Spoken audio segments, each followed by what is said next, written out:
Ini gayeng ini. Sidang MK semakin gayeng ini, semakin cetar membahana ini.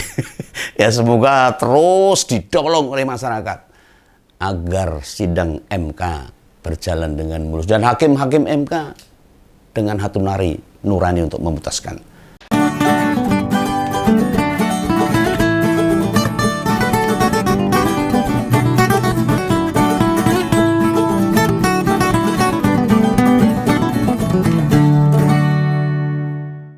Besok hari Jumat bakal ada 4 menteri yang dipanggil Mahkamah Konstitusi. Dan panggilan itu memang dalam rangka mempertajam berbagai perkembangan yang terbaru. Nah, di sidang gugatan perselisihan hasil Pilpres. Nah, namun bagaimana dengan kehadiran mereka di persidangan nanti? Apakah mereka bakal berani belak-belakan terbuka? Apakah akan terungkap? Dan benarkah ada sesuatu yang mempengaruhi hasil Pilpres? Ya, entahlah. Kita tidak ada yang tahu. Yang pasti perkembangan situasi politik sekarang ini lagi burem, surem. Wes, mendung. Kayak kaca kena kabut itu. Nggak jelas di depan bagaimana. Cuma 2 meter tok itu. Makanya hati-hati kalau nyopir itu loh. Kalau ada kabut loh. Ya seperti yang sudah tak sampaikan kemarin di beberapa episode ngompol sebelumnya. Belum ada yang jelas.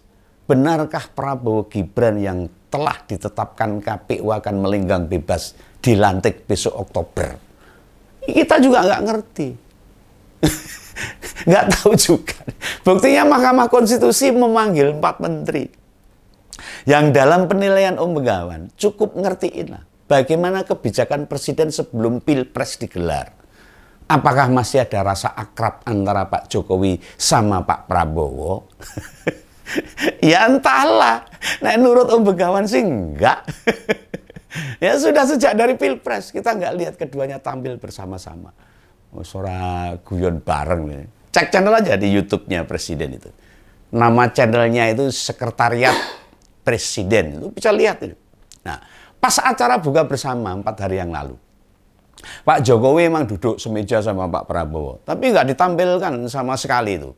Ditampilkan sama sekali keduanya bersalaman atau akrab gitu. Itu pula yang ditampakkan di channel yang sama. Waktu Presiden bayar zakat ke Basnas. Ini bagi pendukung Prabowo Gibran nih, pasti nuding Begawan halusinasi nih. Ya enggak lah. Lawang sebelum Pilpres keduanya di 1 minggu jedul 2 kali yuk. Makan bareng kok. Dan hanya berdua itu. Persis kayak orang lagi jatuh cinta.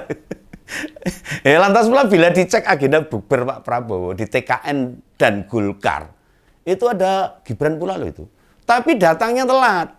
Oh, tausian sudah selesai dia baru datang. Itu apa undangannya sengaja dimepetkan waktunya atau enggak saya nggak tahu. Biar nyampainya acara emang telat sehingga terlihat gak ngurmatin capresnya ya bisa juga ini. Oh ini politik tuh semuanya bisa terjadi ya. Nah dengan demikian, ini menurut sidang MK nanti loh.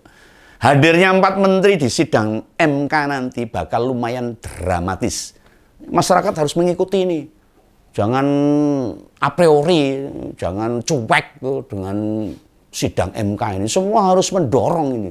Lah ditambah si Paman Usman. Ngerti toh? Sing digarapke Begawan Paman Usman ngerti toh? Itu loh tetangganya Paman Sam. Paman Sam Amerika. Bukan ding. Tak anggap ngompol sudah tahu lah itu siapa si Paman Usman. Si Paman Usman gak iso cawe-cawe di persidangan sekarang. Pak Usman sudah tidak bisa berbuat lagi di sidang MK ini. Seandainya hakim-hakim MK bisa independen banget, berat buat siapa? Ya buat pengacara kubu 02. Iya toh. Namun bila tidak independen, bagi 01 dan 03 ya gak hanya lumayan ini. Malah bikin manyun alias ngehack di prank sama MK lagi. Tapi hati-hati nih, kalau sampai MK ngeprank, ini lawannya bukan 0103, tapi masyarakat Indonesia yang diprank sama MK. Jadi hati-hati. Hakim Mahkamah Konstitusi itu wakil Tuhan loh.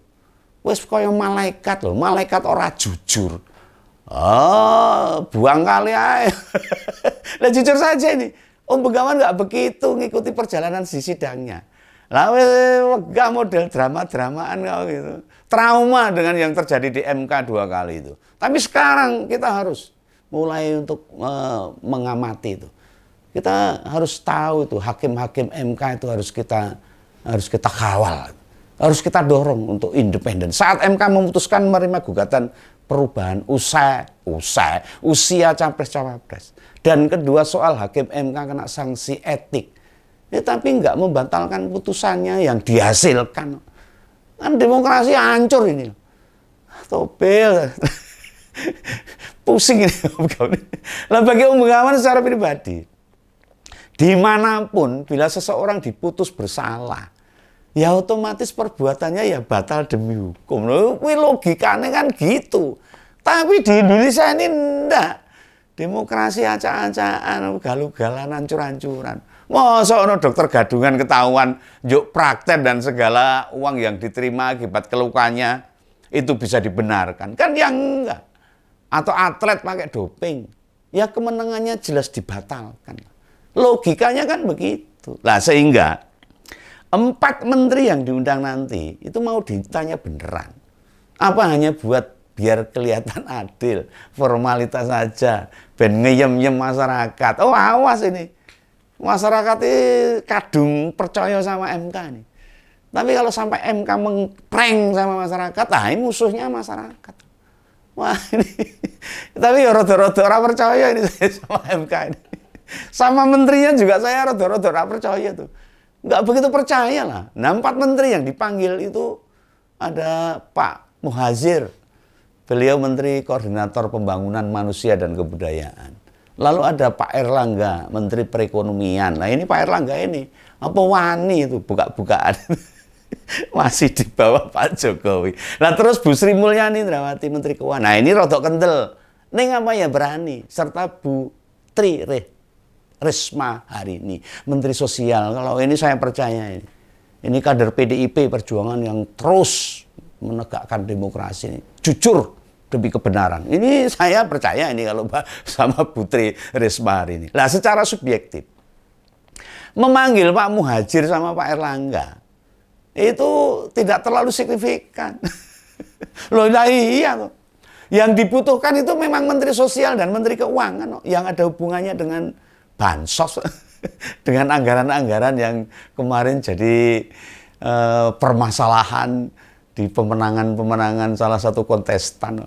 Lah kan rakyat yang menilai. Menggelembungnya suara Pak Prabowo itu dipengaruhi dari bansos awal tahun. Ini menurut kesimpulan masyarakat dan para ahli-ahli hukum. Perkara bansos itu diurus oleh 2 menteri. Duitnya dari Menteri Keuangan, dan yang semestinya mengalokasikan itu ya Menteri Sosial harusnya.